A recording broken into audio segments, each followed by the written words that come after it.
በሐዋሳ ኢንዱስትሪያል ፓርክ ኢትዮጵያዊውን የደበደበው የውጭ ሀገር ሰራተኛና ኃላፊው ከሀገር እንዲባረሩ መደረጉ ተሰማ። በሐዋሳ ልዩ የኢኮኖሚ ዞን ውስጥ በተደጋጋሚ በስራ ገበታው ላይ በሰዓቱ አልተገኘም በሚል አንድ ኢትዮጵያዊ ሰራተኛ ላይ ከፍተኛ ድብደባ የፈጸመ አንድ የውጭ ሀገር ዜጋና ጉዳዩ ይመለከተዋል የተባለ ሌላ የኩባንያው ኃላፊ ከኢትዮጵያ መባረራቸው ተዘግቧል። የሐዋሳ ልዩ የኢኮኖሚ ዞን ዋና ስራ አስኪያጅ አቶ ማቴዎስ አሸናፊ ለቢቢሲ በሰጡት ቃል እንደተናገሩት ከስራ ሁኔታ ጋር በተገናኘም በተከሰተ አለመግባባት የውጭ ዜጋ የሆነ ሰራተኛ አንድ ኢትዮጵያዊ ላይ በፈጸመው ከባድ አካላዊ ጥቃት እርምጃው ተወስዷል ብለዋል።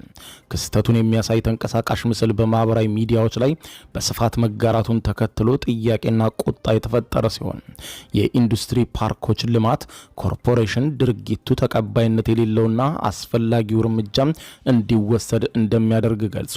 በተለያዩ ጊዜያትም በአንዳንድ የኢንዱስትሪ ፓርኮች ውስጥ የሚገኙ የኃላፊና የስራ መሪ የሆኑ የውጭ ሀገር ዜጎች በኢትዮጵያውያን ሰራተኞች ላይ አካላዊና ስነ ልቦናዊ ጫና እንዲሁም ጥቃቶችን እንደሚፈጽሙ ሲሰማ ቆይቷል።